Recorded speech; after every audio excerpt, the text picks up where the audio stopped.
దేవునికి స్తోత్రం.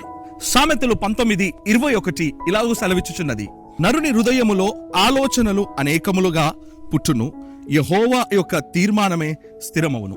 ఈరోజు యవనస్సులను చూసి అనేక మంది తల్లిదండ్రులు బెదురుకుంటున్నారు, భయపడిపోతున్నారు. కారణం ఏంటి తెలుసా? వారు నడుస్తున్న మార్గం అంత దరిద్రంగా ఉన్నది.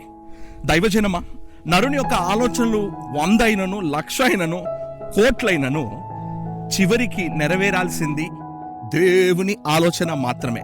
కనుక ప్రతి తల్లిదండ్రులకును, ప్రతి ఒక్క యవనస్సునకు ఈ మాట ఈ ఉదయకాలం నేను మీతో హెచ్చరిస్తున్నాను, మీకు నేను తెలియపరుస్తున్నాను. నీకు అనేక ఆలోచనలు పుట్టడంలో తప్పే లేదు, నీకు అనేక ఆలోచనలు రావడంలో తప్పే లేదు.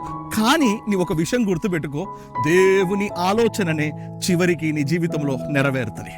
ఒకవేళ ఈ వాక్యంను నువ్వు నమ్ముతా ఉంటే దైవ బిడ్డ, నాతో పాటు కలిసి ప్రార్థిస్తావా? పరిశుద్ధ తండ్రి ప్రభువా, అవునయ్యా, మేము అనేకం ఆలోచిస్తూ ఉంటాం. ఒక రోజులోనే గొప్పలు అయిపోవాలని, ఒక గంటలో మేము లక్షలు సంపాదించాలని అనేక తప్పుదారులో వెళ్తున్న వారు మాకు తెలుసయ్యా ప్రభువా. కానీ మేము ఒకటి ఈ రోజు తెలుసుకున్నాం, ఇదే కాలం నీ ఆలోచనే మా పట్ల స్థిరమవును గాక. ప్రభు, మేము కూడా ఆ వాక్యంను అంగీకరిస్తూ ఎత్తిపట్టి ప్రార్థిస్తున్నాం.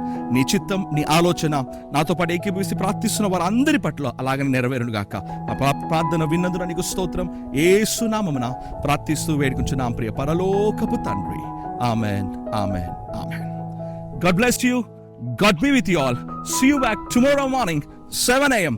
అంతవరకు దేవుడు మీకు తోడై ఉండి కాచి విజయం ఇచ్చి నడిపించును గాక.